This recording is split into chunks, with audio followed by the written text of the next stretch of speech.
So I wanted to do a quick video of my office view of the day.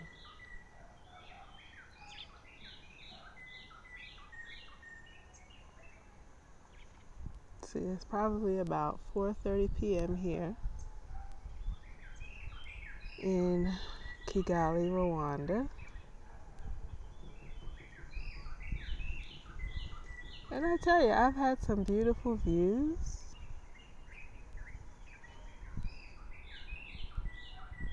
I've had some beautiful views in the last 5 years that I've been traveling as a digital nomad or as a location independent writer. But I gotta tell you, there's something about this view here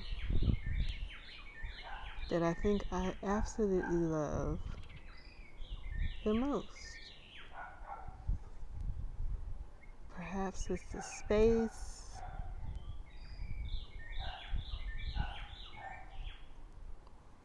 all that land you see ahead of you, that's Rwandan farmland. It's not as green right now because we're in the middle of dry season. But it's still beautiful nonetheless. I don't know, I love the space, I love the hills, I love the homes here in my neighborhood. Just a beautiful space.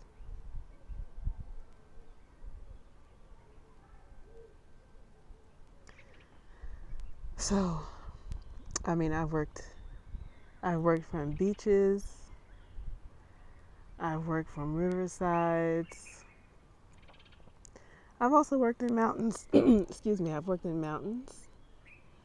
I was lucky while I was in Vietnam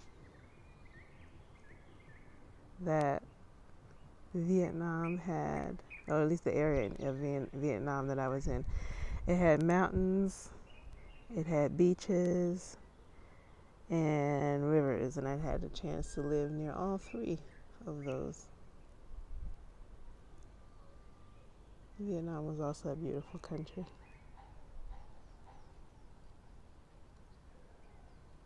But I just wanted to show you this,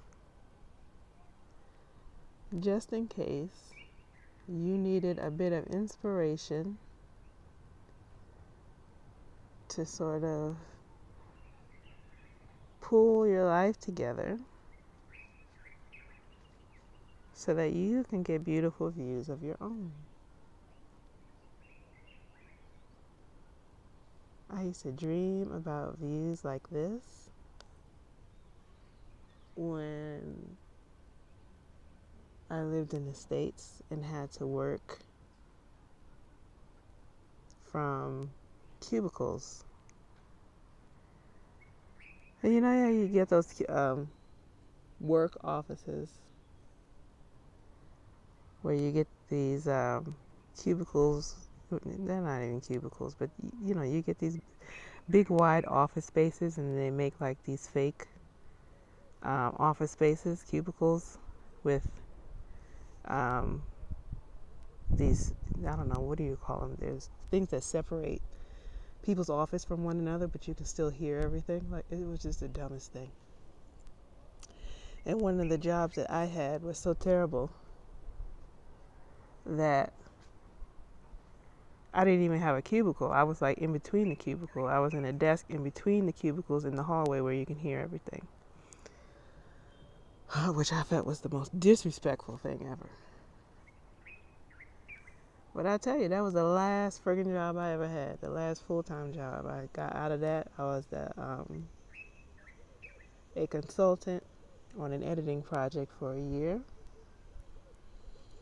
And I swore to God that that would be the absolute last freaking time that I would ever have to sit down in the middle of a hallway of a cubicle at a job I did not want to be at with people I didn't want to sit next to. I wanted my own space to be able to figure out my own time of when I wanted to work, take off when I wanted to work.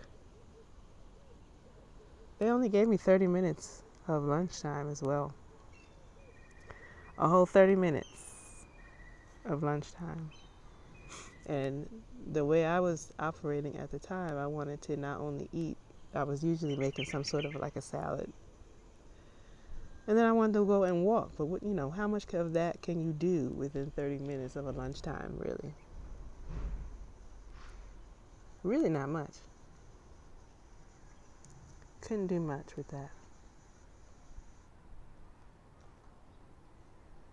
See this house right here? This house right here. They had been working on that for I don't know, how long were they working on that house? Maybe about 9 months, maybe to a year. And I think it's about done. It's beautiful. You see they got to work on this house too. And I love this little tree right here with these red flowers.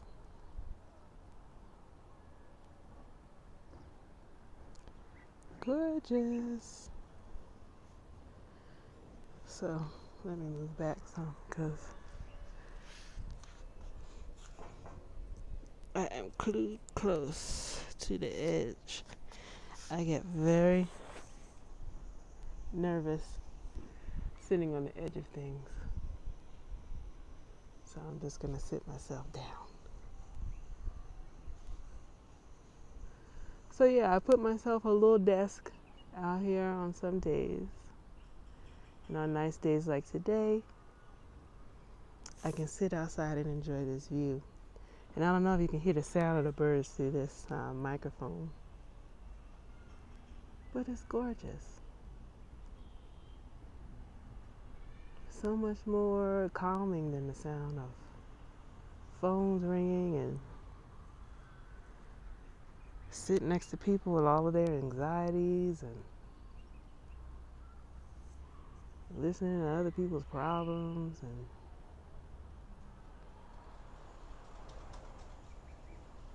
this is the way work is supposed to be, at least in my eyes. I don't know.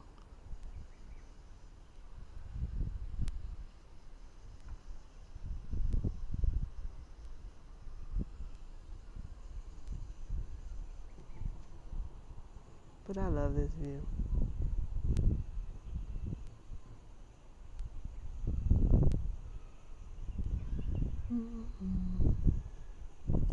Every apartment that I go to in every new country that I move to, I'm always looking for a space that has a beautiful view. That is just my must-have. And so my next two countries that I'm going to are going to be in big cities. So I'm going to Turkey and Istanbul. I'll see if I can hop around to a couple of different cities in Turkey. But for the most part, I'm going to be in a bigger city. Because after being here in Rwanda for a couple of years, I need some city vibes. Mostly be able to go to nice restaurants and things like that. I love Kigali, don't get me wrong, but I need nice restaurants. And Kigali has restaurants, it does, but I want official nice restaurants. I want official nice restaurants. So that's what I'm going to go do in Turkey. I'm really excited about going to Turkey to go and eat olives and feta cheese. Just a little feta cheese. I'm supposed to be sticking to a mostly vegan diet. So I don't eat meat, but on every once in a blue moon when I have access to good food items like feta cheese in places that actually do feta cheese, I take the time to eat it. So I'm really looking forward to beautiful olives and a taste of feta cheese. I don't know what else there is to eat in Turkey that's supposed to be vegan. I was looking that up. That's another thing that I look for when I go to a new country. I'm only going to be in Turkey for like a month, maybe a month and a half. But I'm always looking for good vegan options, and it doesn't seem to be a ton of them. So I don't know. This is going to be real interesting. I might just be eating olives, some salty olives, for a good month and a half. But that's okay. I'm excited about it. And they have really great Turkish breakfast. Really great Turkish breakfast.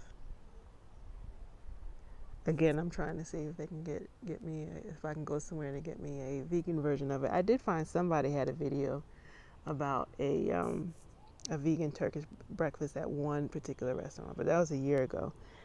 And, the video was from a year ago, so you never know what happens in these times. So hopefully that restaurant is still there. But after I finish with Turkey, I'm going to go to Mexico City. I've always wanted to live in Mexico City. Mostly because of the art scene there.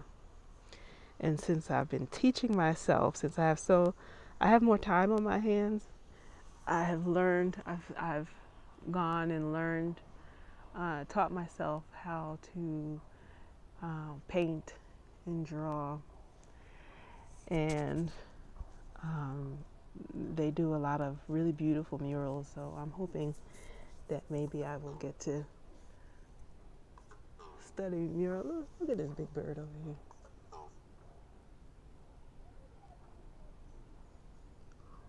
I don't know if you can see it, but it's beautiful. I think it's a crow. Hopefully she won't fly over here. Oh, she got a little closer. You can't really tell in this light. But yeah, I'm hoping that I can go and learn something about painting murals, or just ooh, that thing was right over my head. Oh. Woo!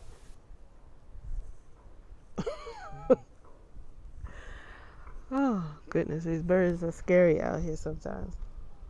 But I was talking about Mexico City, and hopefully I can, I see myself working on painting some sort of a mural somewhere. I don't know where. I don't know how that's going to happen, but that would be fun if I could do that.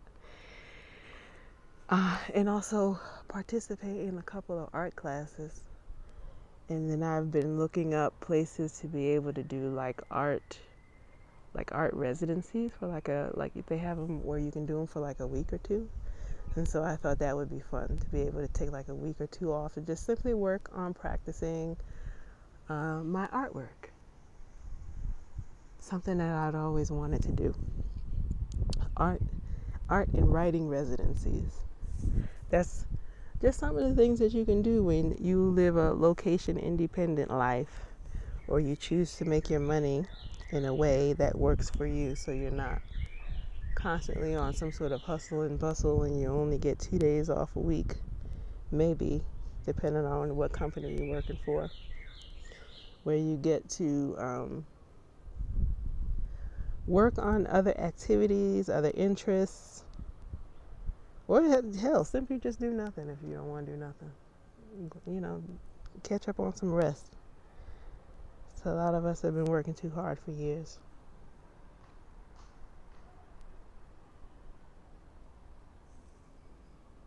So yeah, and then also Mexican food. I've found some really great vegan Mexican finds. So I'm looking forward to that. Like, I really miss street food. Rwanda doesn't have street food. That's just not part of the culture here, which is fine. But I'm really looking forward to going to a place that has street foods. And there are some, what do they call them? Like taco stands or street food stands that specialize in vegan food. Because, sometimes you go to a vegan place and, they might have like like a cauliflower, like a fried cauliflower nuggets or something. But because the place also makes chicken or beef or whatever it is that they make, they just sort of throw everything in the same grease, and you can sort of taste the meat on the food. And I don't like that. So I'm looking forward to really good vegan food when I get to Mexico. And then I can travel easily to beaches and all sorts of other things. So I just wanted to give you a little bit of a taste of my office today and talk to you about what is possible for you if you want it. This is possible. Like 10 years ago, I wanted this so badly, and I got it. I wanted to go to all sorts of places all around the world and have great views and, be able to work from a calm space and be able to make stuff in my kitchen and be able to go to nice restaurants and have nice friends who are also interested in the same thing that I do. And I have that life, and you can have that life too. So if you want to talk to me about how you can start to pull together your location independent writer life, I do one-on-one consultations. I'm also putting together a course as well as a book on how I do all these things too. So all of that is coming. But right now what I have is the one-on-one consultation. You can go to the website that is listed in the description, or you can just go to HelanaBlack.com and click on Freelance Writer Coaching. So that's all I have for you today. Last view of the Rwanda Hills. Peace.